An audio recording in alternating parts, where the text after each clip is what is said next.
नमस्कार मैत्रिणींनो, आजच्या भागात स्वागत आहे. आज आपल्याला एक फूल तयार करायचं आहे. रांगोळीचं फूल काढून त्याला शेडिंग करायची आहे वेगळ्या पद्धतीने.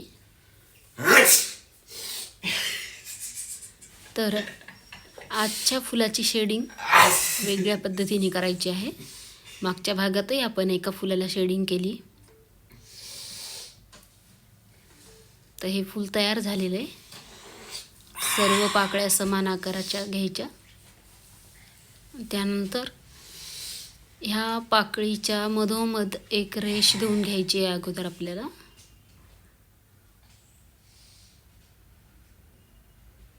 अशा पद्धतीने सगळ्या पाकळ्यांमध्ये मधोमध एक रेष ओढून घ्यायची आहे.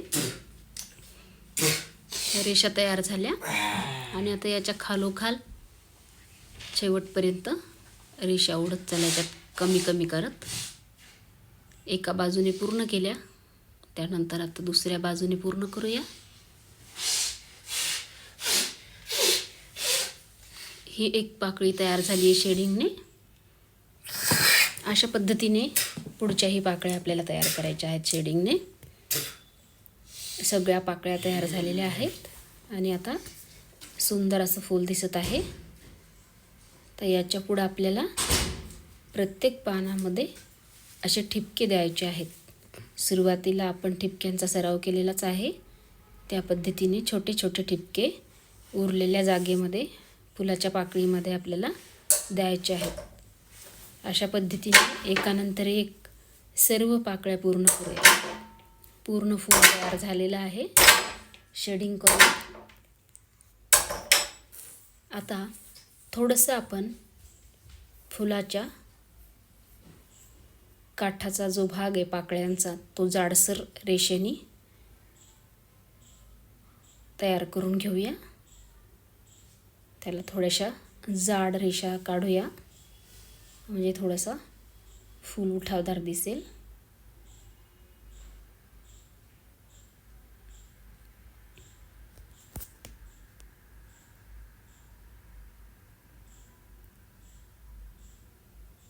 ह्या रेषा दिल्यानंतर आता गोलाचा उपयोग करून आपल्याला इथे दोन पाकळींच्या मध्ये मधोमध एक एक गोल काढायचा आहे.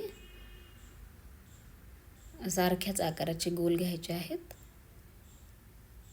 तर हे गोल तयार झालेले आहेत. दोन पाकळ्यांच्या मध्ये एक गोल अशा पद्धतीने आपण काढलेले आहेत. आता फुलाचा जो मधला भाग आहे, गोलाचा जो भाग आहे, त्यामध्ये रांगोळी थोडीशी टाकून घ्यायची आहे, भुरभुरून घ्यायची आहे. हे